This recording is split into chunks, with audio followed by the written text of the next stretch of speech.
this edition will be taking place on the 13th of May. Guys, I'm sure that we're going to have a fantastic race, maybe the best organized race ever. Yeah. Road race ever. Continuity ensures that standards don't drop. That's why I'm always happy that the same hands, the same people that ensure that the race is of this quality are still the guys, the integral part of guys making this thing happen. And I'm very happy. It all started, I think 5 years ago, and it looked like a dream. People would be quick to point out that, look, this is Nigeria, we don't do this kind of things, but see how far we have gone, and it just shows that when you put effort together. And that's why it's all the more pleasing to know that all of those guys that have made this happen will still be around and push it further, like you said, push it further, get as high as we can, bring it into the world calendar, not just the bronze label. I mean, just push this event as another good thing we must talk about. Like I said, continuity ensures stability, and continuity ensures step up. That there's a new government in the state. It hasn't affected this competition. Yeah. The date, everything's set. I mean, there are no lapses. There is really nothing that is worrying. We've not really gotten any worrying signal. All of those things really makes me happy. All right, so that's the story. Once again, this edition of the race will be taking place on the 13th of May, Saturday, 13th of May, 2017. We'll keep talking about this in the build-up to the Okpekpe road race. All right, guys, let's talk about the special athletes, and this is very key. The Special Olympics, remember them?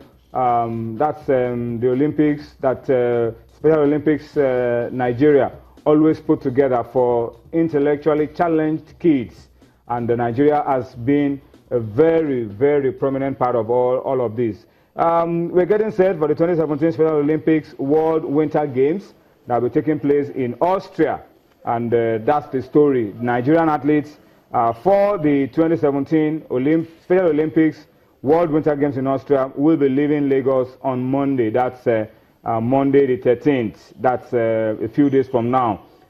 It's a 31-man delegation that will include 22 athletes. They will compete in 2 indoor sports. That's floorball and floor hockey. And this year's edition of the World Winter Games will be taking place from the 14th of March to the 25th. It will be Nigeria's second appearance at the Winter Games after making its debut in 2015 in Pyeongchang, South Korea. All right, so we're looking forward to seeing these special kids, special talents go out there with the opportunity to represent Nigeria. It's fantastic what Special Olympics Nigeria has been able to do with these special kids, and how they've been able to make them very, very relevant to Nigeria. All right, let's listen now to some of what they had to say as we build up to the World Winter Games. We are going not only to catch fun, but we are going to bring a gold medal to Nigeria. We're going to prove other countries that Nigeria is better and great nation. By the special grace of God, as we are going there, due to all our experience in the camp, we believe that as we are going to Austria, that we are going to bring a leather back to Nigeria. Well, the athletes have been in camp for the past 3 months, and floorball and floor hockey are actually new sports to the country. These are not sports that we participate in Nigeria at all. Last year, we had our colleagues from South Africa come in and train the coaches and the athletes, just give us the basic skills. And of course, they left the videos and everything, and the athletes have been doing very well. You should watch them. It's actually amazing.